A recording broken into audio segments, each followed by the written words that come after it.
Sarcoma Stories is a podcast created by Sarcoma Foundation of America to highlight the voices and experiences of patients, survivors, and care partners. After listening, be sure to join our Sarcoma Stories podcast Facebook group to connect with the community and discuss the episode.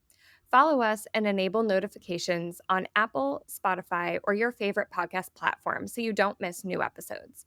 You can also find all episodes and information on this subtype or your subtype on SFA's website, curesarcoma.org. Links are in this episode's description.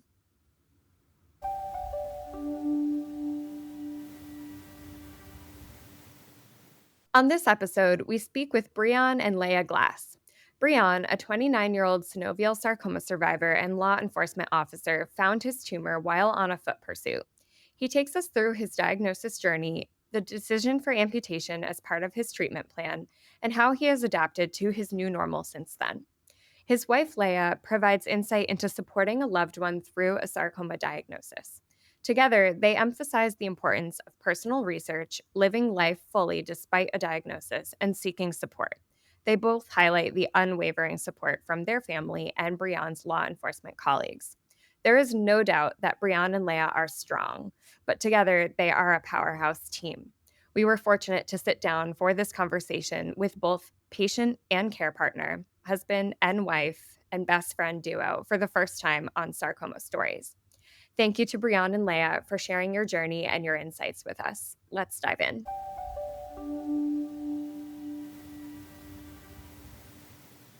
Welcome to Sarcoma Stories and welcome back. If you are a regular listener, I am Tasha. I'm one of your hosts. Hi, and I'm Brandy. I'm your other host. And today we are joined with Breon Glass and Leia Glass. Breon is a 29-year-old synovial sarcoma survivor, and he is joined by his wife, Leia, who was his care partner throughout treatment. Would you both like to add to that introduction? I think that was awesome. Breon is actually one of our social media ambassadors. You may know him from TikTok as Hey Rookie. In addition to that, he is a hardworking, determined, resilient law enforcement officer. Breon, to kick us off, would you like to tell us a little bit about how you even came to have a sarcoma story, how you found your tumor? Absolutely. So it was a night in May. I was actually on duty as law enforcement, and I was in a foot pursuit of a man with a gun. So when I was in my foot pursuit, I stepped on like a uneven surface. It was concrete, but it was uneven. I didn't feel it at the time, but I continued to run. I caught the individual and processed everything I had to do as far as work. A few days later, after adrenaline wore off, I was having pain in my foot. I wasn't going to go to the doctor or anything, but I let my wife know, hey, I'm still having pain in my foot. Yeah, I'm thinking about going, but I probably won't because I'm too busy. And my wife was like, hey, you need to go. I went to urgent care. They did an x-ray. They weren't able to do an MRI. I had a mass on my foot. They called it swelling. They just said it was swelling. If I wanted to look into it, then I would need to go get a MRI from my primary care physician. I had scheduled an appointment right after my urgent care visit. The earliest they had was a few months out as far as my primary care physician. I went to him and he sent me to a specialist at another hospital. So when I went to the specialist at the other hospital, they did the MRI, and that specialist sent me to another specialist, which I didn't know their titles at the time. I just knew they were a specialist. They sent me to a another specialist and they went over the results from the MRI and he said it was a tumor. So I'm like, all right. From what I knew at the time, tumors were all cancerous, but I was told that they're not. They have benign tumors and malignant tumors. When I found that out, the new specialist said he believes it's benign, but first he wants to do a core biopsy. A couple weeks later, we did a core biopsy, and I believe a week after the core biopsy, I was left a message on my phone, and it was saying, "Enjoy this weekend, and we'll talk Monday, and bring someone with you for the results." That's daunting.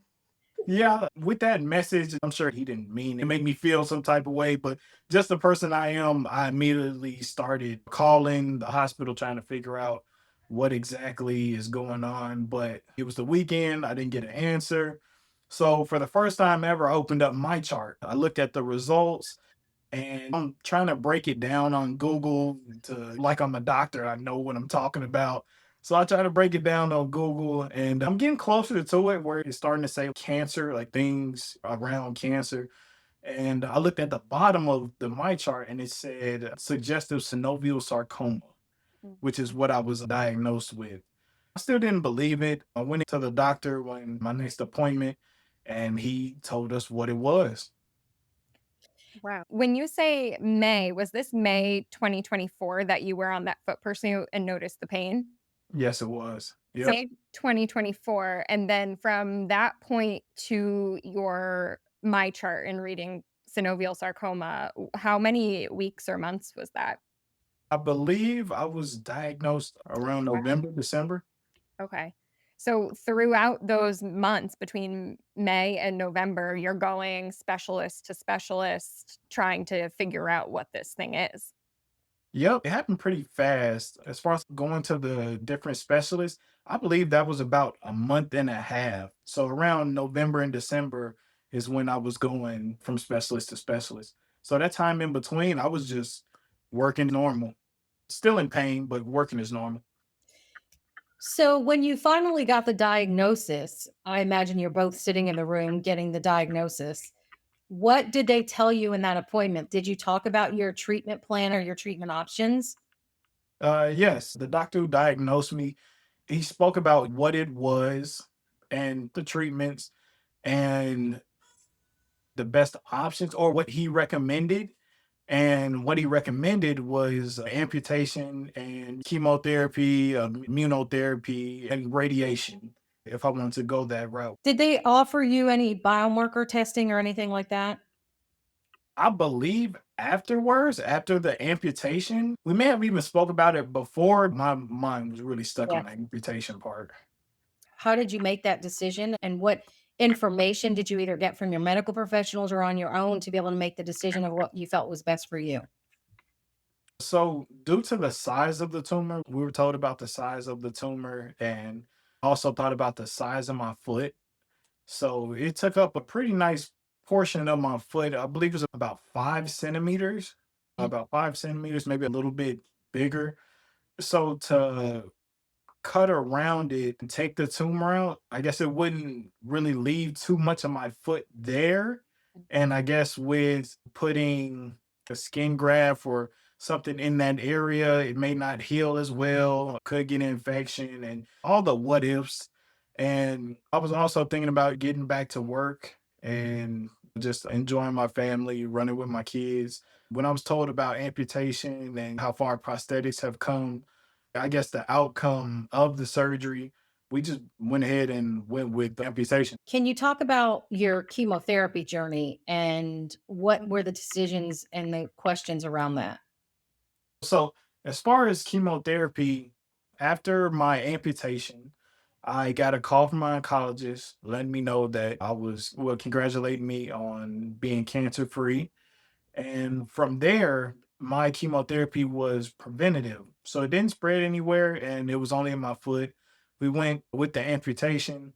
So when it was time for chemotherapy and being told prior that I'm cancer free, as far as doing the chemotherapy, I did one round and it made me feel absolutely horrible. But after sitting and thinking about it with my wife, we just decided to do the one round, but my oncologist wanted me to do six. I had a conversation with my oncologist and they pretty much told me like, "Hey, you don't have to do it. It is preventative, but I would definitely like you to do it." And also speaking with other individuals who had synovial sarcoma and other sarcomas, I remember being told that it could still come back. After the first round of chemotherapy, I was talking about it with my wife and we just made the decision like, hey, if it comes to that, as far as reoccurrence or anything, we'll deal with it then. But we don't want to deal with it as a preventative measure. Mm. You talk about this, I've noticed, of doing your research and then making your decision based off of what you feel is best for you individually. And it sounds as a team, husband and wife, in collaboration with your medical team, you're saying, like, this is what works for us, and I've done my research. And I think that's an important part of the conversation. So, I want to talk about the impact on the family a little bit. It is the person who is ultimately going through it, but it's also the care partners and the kids and even extended families sometimes that it impacts. Knowing that you were pregnant at the time, Leah, to have to go through that sort of stress when you find out you have a rare cancer. And there isn't much out there for rare cancers, not even a lot of information. So, what from the care partner's perspective were your thoughts and what you were going through? Yeah.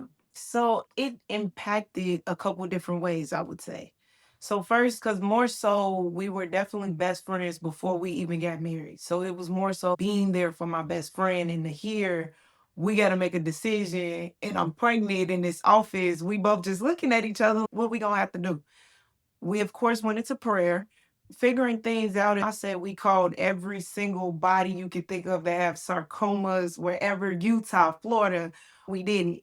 And playing a part on my mental was more so of, okay, if we're going with amputation, I'm not gonna have as much help, but he done an amazing job with help changing diapers, feeding as long as I pumped. He did what he could do. And even with the amputation, I told him, sit down, just relax. I'll figure it out. I got it. That's not who my husband is. Definitely up on the crutch. No, I'll figure it out. I'll help cook. I'll do this. So it was actually like it wasn't so daunting and it wasn't so draining. It was more so of if we channel each other energy and feed off of each other, we can get it done. And it can be what it is now, which is good. And we was like, oh no, don't touch it. Please leave it alone. He would play with it, do everything with it. The kids would kind of hop around being with him to feel like what he's feeling. Everybody was trying to get in and to be together. So it was more of an enjoyable experience. It wasn't as hard as what at least what your mind or everybody else would portray to us. And it was like, oh, don't put that negative on us because that's not what it was. It actually was different. And it still is different because at times we'll notice, oh, yeah, if you take off your prosthetic, you're going to have to sit down for a minute or you're going to hop around. With him, he'd rather hop around. So it'd be okay. I really like that. Don't project onto us what this experience is thought to be or it could be. We're going to really own this experience and make it true to our relationship and who we are. And I think that's a nice message of there's a lot of projection around diagnoses and you really took the opportunity to own what you wanted the experience to be together. Yeah. Can we talk a little bit about the law enforcement piece of it? You said I was chasing someone with a gun, right? That's not usually the story. So that's different. But one of the things, seriously, I was thinking about is the impact that it would have on your job as a law enforcement officer. And I'm glad to see that you're going back to work. What was the initial thoughts around that when you were first diagnosed? Were there thoughts in your head of how is this going to work? Will I be able to continue to work? Yeah. So when I was first diagnosed, the doctor who diagnosed me, he had also let me know prosthetics are great. And what I was thinking about was the pain I was already feeling. So when I first went to the urgent care, and I continued to work until I got my diagnosis, I was in pain. Every step hurt. When I was asleep, it sometimes hurt. You know, it'd wake me up. That's why we started going to the doctor to get it figured out. And if we needed surgery, it would be fixed. So I was thinking, like, hey, this would take a couple weeks before we found out it was a tumor. This would take a couple weeks to heal. I would still be in some pain. I still have to recover, exercise, and everything. But that's really what I was just thinking about, like being told that prosthetics are great. I didn't have a second thought. I'm like, hey, after speaking to my wife, we're gonna get it done and we're gonna keep moving. And we're gonna be Yeah. great. Because it's interesting because the thought is, okay, without a foot, how do you run? But it sounds like the pain you were experiencing was almost preventing you from effectively doing the job more than if you were to go through the amputation process and then have a prosthetic. I think that's important to note, though, your journey in that sense and your thought process. I can work with a prosthetic, I can live with a prosthetic. And you're right, they've come such a long way. That was an easy decision to make and not to be fearful of that decision. Yeah, and that the quality of your life with a prosthetic almost improved based on what your baseline was with a tumor in your foot. Then it sounds like that would have been challenging to still walk with that as well, if not run, versus the amputation followed by a prosthetic. Yep, I was actually told I wouldn't even be able to put on a shoe. Wow. Yep. So if I didn't get the amputation, I may not have been able to put on the shoe. The healing, it may not heal as well. So amputation just seemed like a real simple procedure and call it a day, heal from there and keep going. Of course, we didn't know too much about synovial sarcoma or sarcomas in general. So at the same time, with that, I say ignorance is bliss. We all do this. You get anything, you go on Google and you read all these things, and all of a sudden it's, oh my gosh. Yes. Sometimes it's not quite everything that you read on Google. We can find symptoms in every disease out there. And this is like the discussion guide you shared, Breon, when we were talking about you sharing that on your TikTok. This guide is intended to help you avoid the Google rabbit hole so you can get the information you need and not be inundated with information you don't need that could perhaps be too overwhelming or too scary. Like this guide is going to give you the information you need it to have the conversations and get that information for yourself. So Yeah. it's true. Sometimes too much information is too much information. You want to have the right information. Yes, absolutely. And our goal is to make sure people have that information and know what questions to ask. So, whatever choices they make, they're making it like you in a way that's best for you. And the fact that you're on TikTok and being able to share your journey and share decisions that you've made and share information about sarcoma is huge because, as you well know from being diagnosed, there's not a lot of information out there.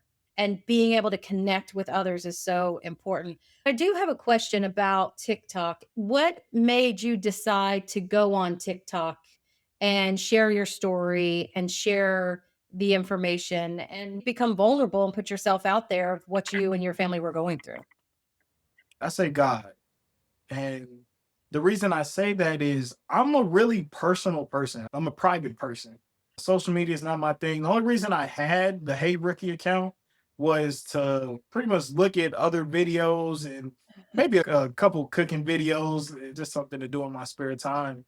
But something just kept telling me, and that's why I say it's God. Something kept telling me, hey, share your story, help someone out.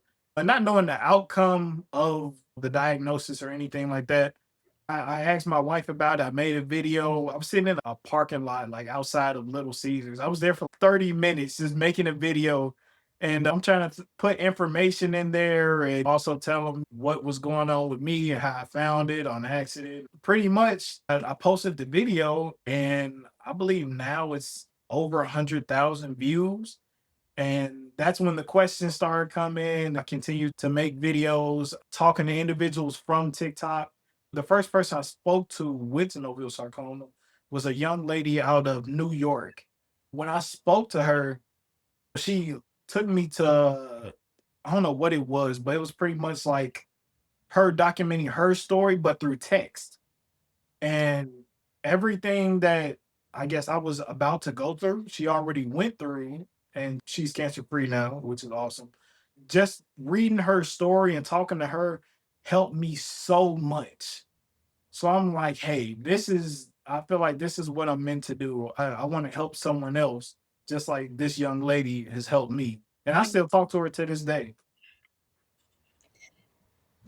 Yeah, that's incredibly special and making those connections in the community with somebody who has gone through what you've gone through. That's exactly why we have a podcast called Sarcoma Stories, is because it's your story that someone else connects with when they need help or just sees themselves in and says, "Hey, okay, this I'm not alone in this." Can I ask, when you say it helped you so much to connect with her, can you share with others what about that helped you? So it helped me by talking to a person who went through this, not a doctor, who treats it, but a person who's actually gone through it. And I understand everyone's journey is different. She didn't get an amputation. She had just her tumor removed and chemotherapy, and I also believe radiation, if I'm correct. It wasn't the same journey, but just to know that I can speak to someone who's been through what I'm going through or who has what I had at the time, which was synovial sarcoma, and this person can relate to me, even though this is something rare. That's what helped. Just a person I can talk to that's not a medical professional. They're a person just like me and going through something or have gone through something that I'm currently going through. Did you connect with people together, or Leah, you connected differently with care partners, or did that happen at all? Actually, no. I went through because I have Facebook. I have all social medias. And I had connected on Facebook. I saw a group of synovial sarcomas of different people talking about sarcomas, but they were really gauging towards the fact of kids or Mm. older adults that had it. And it was a little different with a lot of information they had and I didn't have. So it was so much of more of also the Holy Spirit. They definitely just helped me with as far as things. And I also put myself in his shoes as if this was me, what would I want? What would I want you to do? What would I want you to help me with? And the people that I had to talk to or lean on was literally him. It Mm. was him. And it was more so a scary, it was definitely scary though, because I'm like, okay, with 4 kids, a newborn, how are we about to do this? I don't know. I was completely like out of the loop with everything, but I just did it every day at a time. Mm. Something you That's a mentioned great. before we were even recording was taking care of the caretaker too. That's an important message you wanted to Mhm. share. How do you recommend people take care of the caretaker? Find things that they like to do or just spending time with them in that moment, whether it's a, hey, could you run me to the store? Run them to the store. Or, hey, I want to go get some food with some music, go get some food, just pour into that person of what they like and not so much of what you feel they should like. Because one thing that helped dramatically was he was like, "Hey, let's just go on a day date." And I was like, "Huh? Never been on one." But I'm like, "Okay, we're going on a day date." He like, "We're gonna do whatever you want to do." I actually had a good day. The kids went around, we left them with grandma. And it was real good to get poured back into as far as new things. I'm learning how to do my own makeup. I'm learning how to just do a little soft glam. So when we do go out, he was like, "Yeah, do it." And I was like, "Let me learn how to do my hair a different way. Let me learn how to wear clothes a different way." And he just kept pouring in, just do it. Whatever you want to do, just do it. Then he's the one that actually told me, like, "Hey, I think you should record and put yourself on TikTok as the caretaker, the care viewer, so people can see." So it's definitely different. In my first video, as far as with that, was the bandages. I was like, I don't know how they wrap this. I don't know how they did this. But we figured it out because it was no videos. And he said, "Will be the video." And I was a little scared with that because you're talking about a surgical site, you're talking about everything they done did. Now we got to be careful, but it's fine. And I'm loving the process because he can still do it now. Like, I just love Oh my god. That is it. so nice. That is really nice. Well, you know what? I also love that you said, "We'll be the video." I love that. And you know what though? How many people find themselves in your same position? Nobody walks into knowing how to do this unless you've been in the medical field, but most of us have not. So you walk into this and you have to figure it out as you go. And that's really what it's like. We learn how to do everything from videos now. So why shouldn't there be videos for that to show us, to have us, to make those connections, as you said, and being connected to others who may have experienced it and can help you along in the journey? It's not someone who's your doctor telling you how to wrap the bandage. You're a real person figuring it out, and that's what connects people to you is I'm also just a person figuring it out, and we'll figure you're showing me you've done this. Okay, I can do this too. There's a lot of power in that. One of the things that you had mentioned that I think is important to talk about is the mental health side that does not get enough focus. the impact that a diagnosis can have on someone. So, I want to get into from both perspectives how that has impacted you and how you've gotten kind of support for that. I would say, as far as mental health, I believe law enforcement has definitely helped with mental health. And I say that because before my diagnosis, this wasn't the first time that my life was in danger. So I had to deal with that on a daily basis. All officers have to deal with that on a daily basis. The stress, the danger, and understanding you may not return home by the end of your shift. But that's what we put out there. We understand that and we still go out there, do the job. And I feel like that really helped with my diagnosis because it wasn't the first time that my life was in danger. Mm. What kind of advice would you have for someone that is just diagnosed and is gotten all the information thrown at them and they're figuring out their journey now? Do your research as far as your diagnosis, but also continue to live your life. Continue to do the things that you like, continue to do things that you want to experience because even though you have a diagnosis of anything, life doesn't stop. So I would say keep going, keep experiencing, and just because you have a diagnosis, that doesn't mean that it can be a death sentence. So a diagnosis doesn't mean a death sentence. And I say to just keep living, keep going, and not to throw this out there, but I feel like cancer may not be the thing that it may not be the end. People unfortunately pass away from many different things. So just because you got a diagnosis of cancer doesn't mean that's the end of your story. It could really be the beginning of a different story. That's a really powerful perspective. And as you're talking, I'm thinking, hadn't thought about that as a law enforcement officer. You are confronting your mortality more often potentially than other people do on a daily basis in your line of work. And so then with a cancer diagnosis, that's not a new concept to you necessarily. You are confronting that, but it's not foreign to you. And I wonder, Leia, from the care partner perspective, did that feel familiar to you too? Like your husband is on a daily basis in his line of work going out, and do you wonder, will he return home? So was this foreign for you as well with the cancer diagnosis, or were you familiar with it in the same way? I would say, yes, I was familiar with it in both ways, simply speaking, because you don't operate in fear Mm, with who we serve. mm, And with that, it was more so of Psalms 23:4 when it says you walk through the shadow of death. In that, what I got from it was it never said that they stopped. They didn't stop in the storm, they kept going. So with that, even with everything he goes through, he get up, I don't even know how many hours, I lose count at times.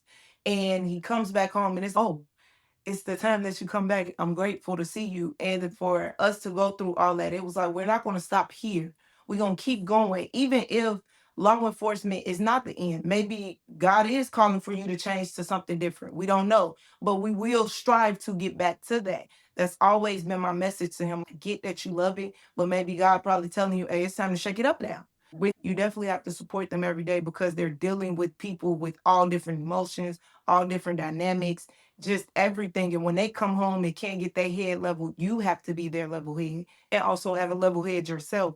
And that's definitely what's been helping us. That's a metaphor for being a care partner in general, is you have to, when they can't feel leveled, you have to regulate them and regulate yourself. And so that's something you both were incredibly practiced in already. And I like what you said about maybe it's time to shake it up. Like Brian said, maybe it's the beginning of a different story. You don't know. Like this doesn't have to be the end, and nobody can predict how the diagnosis is going to go. But as you're going through it, you're still living. And no matter how that chapter actually does end, while you're going through the diagnosis, you're living and you dictate your chapter.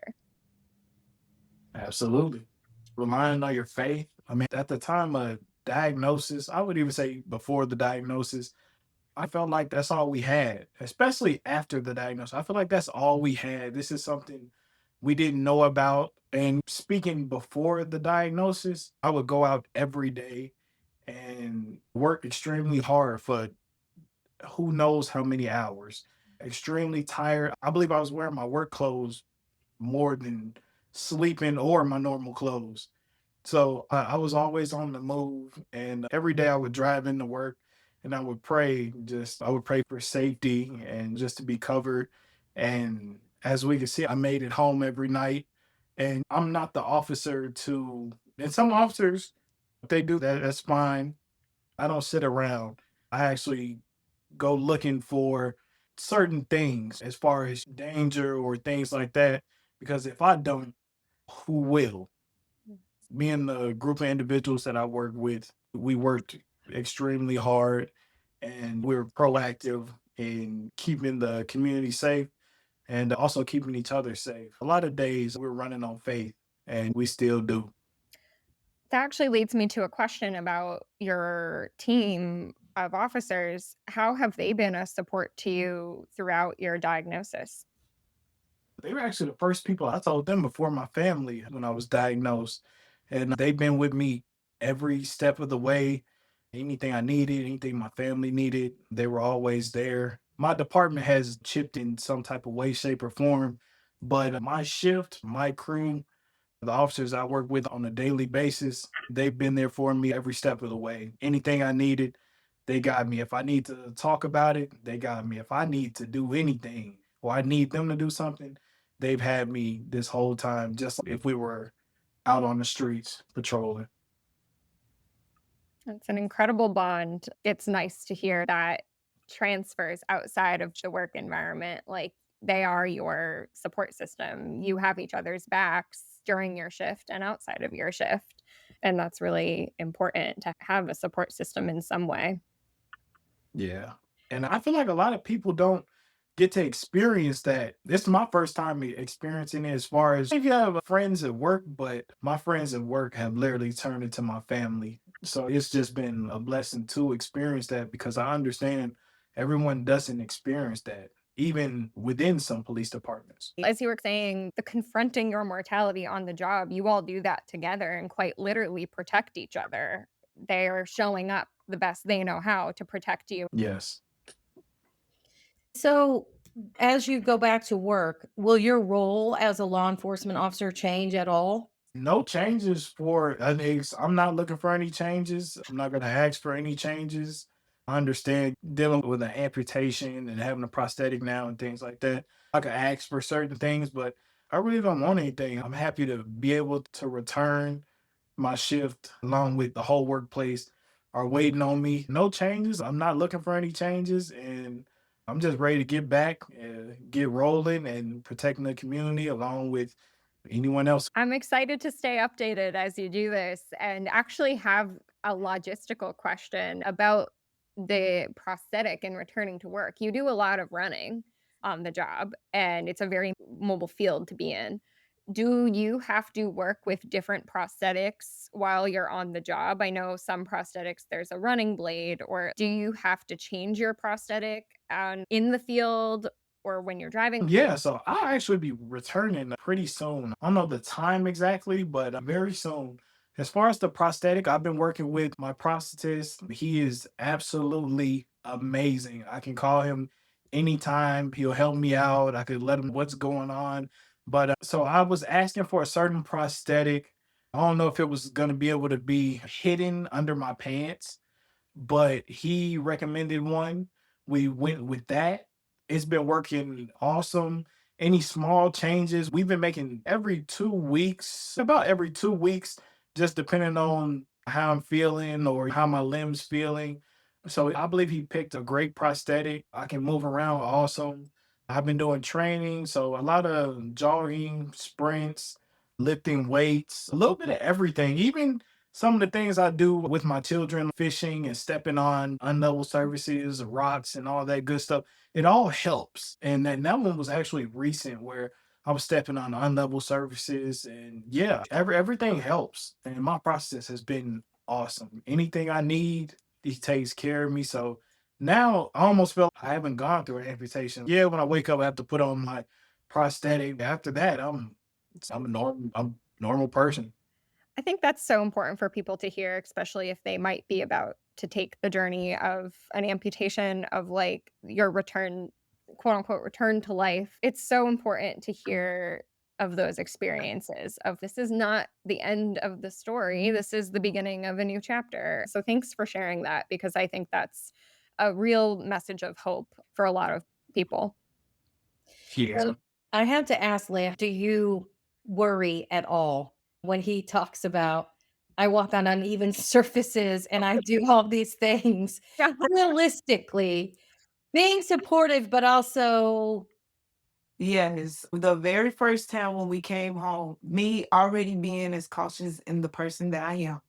We get home, he wants to take a shower. I'm not knocking it, but I'm like, hey, we don't have all the things we need, so just wait. No, he is also his own person. So he goes in there. I hear a little dump. I'm like, okay, maybe he just pressed against the wall. And I said, you okay? You need help? Being who he is, no, I don't. No later than 2 seconds later, he falls out the shower. This is fresh. I want to say a week after surgery. So I'm like, okay, so now I have to, as he call it, army carry them out. I carry them, drag them out. And I'm looking at everything, making sure it's straight. I'm like, could you just take your time? Like, he was like, you know what? I'm going to learn now to ask for help. So yes, everything that he does do now, I am on a little heightened sense. Okay, like when I saw him walking on the rocks, I was okay. I can't get over there, but could you just take your time? Yes, I am definitely like that. oh, I absolutely get the feeling that he is going to do what he is going to do. I'm going to go back to work. I'm going to figure this out. We're going to go forward. See, that's all I'm learning. And I wanted to add when you said the support group, my support group, other than Christ itself and my husband, it's definitely been my parents and my sister and brother. Those four people, I could literally just call them like, hey, I'm having a moment. And my brother, he's also a pastor. So he'll bring it down. He'll bring me down to it. We'll be okay. My older sister and mom, if I want to talk and laugh. Or if I just need my dad, I'm like, hey dad, he like, I'll just come get the boys or whatever the case is, or I'll come get him. And they have a great relationship. I'm jealous of it because I just feel like it's something supposed to be me, but it's okay. So I yeah. love that. It's like knowing who to go to for what. I need my brother for this. I need my mom and sister for this. You know what? I just need my dad right now. And Yeah. it's nice to know who to go to when you need them and to spread that love and that support for yourself. So I think that's really special. It's also why we say it's a family Yes. journey, right? Because it's your core family, but it's also the extended family that step up. And family, as you said, is the other officers that you work with. But family can mean many things. And to see people step up for others is always such an amazing thing that often, when called, they step forward and support in the best way. People don't always know how, but they will step forward and be supportive. I'm wondering from your perspective of asking for help. Was it an automatic thing, or did you have to go through a journey of, we're going to need help and I have to work my way to be able to ask for it? I think both. I would definitely say my asking for help moment was that fall out of the shower. Yeah, that one hurt pretty good. And yeah, especially when she just asked, hey, do you need help? No. And I went to step out of the shower and it's not in my mind yet, but I don't have a foot right there. Yeah. Then that's exact. I forgot because it wasn't hurting at the time. That's why I decided to take a shower. So I'm like, okay. I believe I had just took my pain medication before I got in too. So it was feeling good. But as far as like the asking for help moment for me, it was definitely then, hey, it's okay to ask for help. But before the amputation, I was in more of a mode of I'll do everything myself. If it's something I can't take care of, I would let my wife take care of it or something like that. But 9 times out of 10, I'll do it all myself. And I had to really learn, hey, you're gonna need help. So I went from a person who helps many people on a daily basis to now I need help myself. And it was like an ego thing. Hey, you're gonna have to throw it out the window because I don't know how well I would have gone through my treatment and just that section of my journey. without my wife and other individuals who did help, even from the fundraisers, the individuals at work who've helped, just everyone. I really just had to ask for help in all fields. Yeah, Right. especially having a new baby and having young children at home. How do we manage as you're learning a new normal? Not only you're learning a new normal because now you've got a new baby, and anytime you have a new baby, you're learning a new normal. I wonder how, with your kids, have they asked about what dad's going through and how have you brought them into the journey or not? So how we brought it to them at first, we were thinking of different ways to be creative and bring still life into it. Because even though what he was going through, it was devastating for both of us, but we don't have to make it like that for them.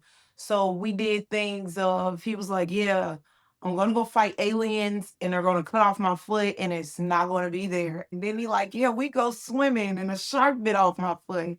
So then he was like, but I'm gonna get a cool foot. I'm gonna get a robot foot and then I can run and I can do all this, and you're not going to be able to tell me nothing. So that took a while for them to adjust to because at first, when he's at home and it's like, he said he was getting a foot. Where was he at? Yeah, ready to go. So then they kind of ask him, or he would just voluntarily just let him know, hey, you want to look at it so you can see what it is. Because, of course, kids are looking and trying to figure it out and also know their boundary because we practice boundaries also. And them learning that from him, okay, this is the time to ask, this is the time to just give him a break, let him, and he'll come back and let us know. So now it's just I literally see them and act like they're the same so they can kind of like mimic and feel what he's going through. At first, I took it as a let's not do that, but that's not what they're doing. They're trying to connect with him Empathizing, yeah. so he doesn't feel like, hey, I feel how hard this is because they'll be like, oh, I'm tired. But other than that, they have definitely they get it now and they'll be like, hey, my dad has a cool robot foot. They That's love it. yeah. They love it. I like that. What I'm hearing is you've made it age appropriate for them. They're what, all under 8? You've made it accessible for them in a way that they understand and in their age appropriate way are empathizing with what their dad is going through and trying to make sense of it and understand it from what they're seeing and what you're saying and make those connections. Just keep going. Like you are modeling for them of we're doing this and we're going to keep going. And they're like, okay, we're going to hop around with you. We're going to experience this together. Yes. Yeah. And I also like to add what I've gone through and continue to go through. If they had anything in life, because they're still watching me, they're learning from me and also from mom. And if they were to come up against challenges in life, which challenges are going to come, hopefully not synovial sarcoma or any illness at that, but I would like them to handle it a certain way. Now, it doesn't have to be exactly how I handled it, and how mom handled it, but I would like them to keep going. So, like the things we're saying as far as keep living and to keep growing, I would like them to do the same. I believe that's helped me also because I know they're watching. They may not say it directly to me, or just I know they're watching. So there's certain things and ways I want to go about it. And yeah, I hope they take some notes. What a great way to make it not so scary for them in their way that they could understand it, but also to show that exactly you guys are living exactly what you're saying as life continues and we're going to figure it out. And that doesn't have to be the end. I learn so much and I get so humbled when we have these discussions because it's how people deal with these circumstances, but also the whole circumstance around it. It's not just the diagnosis, it's what's going on in your life. So I want to pivot to your advocacy work, sharing your story on social media and people connecting with you through your social media. Both of you, what kind of questions do you get asked more often than others? Or do people just want to connect and be able to share stories and share that connection of the journey? I get a lot of questions like, how am I doing? A lot of people really paying attention to or just keeping up with me. I would say people ask a lot, what am I doing personally as far as cancer prevention or just on a daily basis, just different things because I put those things out there also. But I get a lot of questions as far as what am I doing or do certain herbs work and things like that, which I don't know if they work. So I usually point them towards the conventional side of things as far as conventional doctors, but also doing their own research Do you have any good questions? As far as with me per se, they always ask me, that's anybody even in the world, how do you do? How do you do it? People would definitely say, I admire your strength. I admire everything that you do. Because if it was me, I don't know how I would do it with four young kids and a husband. That's what's going on. And then you guys battling to try to get your first house. It's just so much. How do you do it as being a wife? And I typically don't have an answer, but all I can say is it's nothing but God. Cause I don't know. Me looking at even not even myself, I don't know how I do it. I look at myself like, did you really just do all that? Cleaning the house, doing all this, that, and that. Oh, thank you. And you know what? That's the question and that's the answer. Absolutely. You do not know how strong you are until you have to be. And you both are an example of that. Thank you. When you have to step up, there's no other option. You just do it. And that's what the both of you have done. You've said, okay, here's the situation.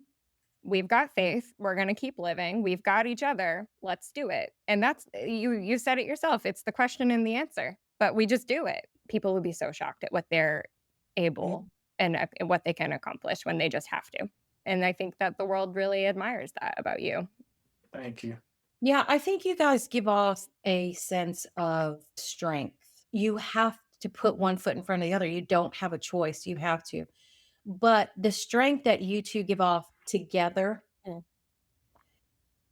and separately is, I think, why people gravitate to you. Because you're not denying that you're scared. You're not denying that you didn't know what you were getting into. You're not denying any of that. But what you're saying is, in spite of those things, we're going to do this and we're going to do it together. It also gives hope. And it's not even the hope that, look, he made it, right? Made it, in quotes, so far. It's a hope that I can also be as strong in this journey and with such conviction. Right. Oftentimes we don't thank the care partners when we're in it. We reflect on that afterwards. And those day dates was your way of saying to her, like, I see you. I see what you're doing for me right now. And thank you. And it is really hard when you're the patient. You have to be selfish for a little bit to take care of yourself. And it's hard sometimes to step out of that, I think, and look at their care partners and say, I have to put my head down to get through this, but I see you. I see what you're doing, and I appreciate that, and I love you, and thank you. And you did that. And as someone who's been the patient, I don't think I did that nearly enough. So, what does the future look like? You're working through your new normal. And what does the future look like in terms of your sarcoma journey? So to start off, I don't know what the future looks like. One thing I've definitely come to understand, we're not in control. To think I would get diagnosed with cancer, if you told me that a year ago, I'd say no way. I was pretty healthy already and wasn't thinking about it or anything. But yeah, I don't know what the future holds. I'm just going along. I'm setting goals. Who knows if I'm meant to meet those goals? There may be something else that I feel like I may be called to do. If God calls me to do it, that's what I'm gonna do. So that's where it started with the social media. Like I said, I'm a private person. So to feel like you're being called to make a video, it wasn't even the greatest video. It was just like, hey, this is what's going on, and that's it. So when that video had as many views as it did, which is over 100,000 now, that's when I really just started to think I'm not in control. One, I was just diagnosed. Now you're telling me I'm going to gain a bunch of followers and supporters, and I haven't even told my bosses yet. So it's okay. We're really not in control. And yeah, so I don't know what the future holds, but we're just making goals for right now, getting back to work. And whatever comes after that, comes after that. But we just keep going. I do have scans every 3 months. I did my first scan, I believe last month or the month before. Everything looks good. So that's a blessing. For my family, a lot of things have changed for us for the better, especially with seeing what my wife does. I didn't know. There's so much. Like I said, I wore work clothes in the past, what, couple years. I wore work clothes more than probably sleeping and wearing regular clothes. So to slow down after my diagnosis and be at home and see what actually goes on, I have a whole different respect for so many things, but definitely for what she does on a daily basis. And that's what pushes me to help out so much more and pushes me to have a balance. A lot of things have definitely changed for my family, even all the way down to our diet, preparing healthy meals. It's just been so many changes, but trying to get in a space where these changes are now normal and they're better for us. I definitely see that in the future. But yeah, we just go day by day and enjoy every minute, second, and hour we have. I love that. Yep. That's like a mic drop. We do have our final questions we ask every single time. So, number one, is there any other message you want to leave with our listeners? Advice, message, both of you, whatever you would like, one final thing to share, if there's anything. Oh, it's like you can say a lot with the podcast. You can say a lot with life, period. But I would reference back to what I've said is don't stay in it, keep going. Mm. Whatever it is, support water who's watering you, plant what it is so that it can grow. Because if you don't, then you get the crops, you get the creep, you get everything you don't want. But if you put in as much energy as you can when it's negative, you will get a better results when it's positive. I would say with anybody out there, just keep on keeping on. Keep your mindset on whatever it is that you have your mind on, but be positive with it. I would say keep being positive and also love your people. Mm. Don't wait. Love your people now. Put yourself in their shoes. Whatever it is, just keep pushing through. You're not anyone's statistic. You're your own person, your own journey. And yeah, just enjoy life. Things are gonna happen, but still enjoy life. There's so many people who wish they had another hour, another day, another opportunity, another surgery, another this or that. So enjoy yours. It's your time. Enjoy yours. That's incredible. I love that. You're not anyone else's statistic. Everybody's journey is unique to their own situation. So, for our listeners to connect with you, where can they do that? So you can find me on TikTok, HEY_rookie, ROOKIE. We'll start with TikTok. TikTok is just Leah, just regular spelling, JUSTLEIAA. And then on Instagram, it is 3 underscores, a period. Then it's Leia, LEIAA. And then on Facebook, it's just Leia Glass. We'll link all this. But thank you both so much today. This has been such an incredible conversation and an awesome first venture into our care partner survivor duo. Your partnership is just beautiful. So thank you both for being here. And we're so happy you're doing well, Breon. And to also have a partnership with you and to work together on supporting the sarcoma community. So thank you for all you do in that regard as well. I love the help. Thank you all for having us.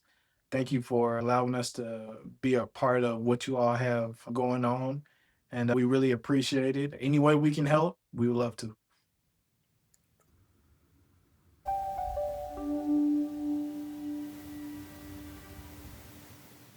SFA created Sarcoma Stories to highlight the individual stories of sarcoma patients, survivors, and care partners. To amplify the many stories we consistently hear and bring together the broad range of lived experiences of sarcoma patients, SFA has also created a Sarcoma Journey Survey. This survey is vitally important as we need to collect data for sarcoma subtypes to help advance research and effective treatments and put data to the stories we consistently hear. To learn more about this survey and to take the survey yourself, please head to the show notes and you'll find the survey link.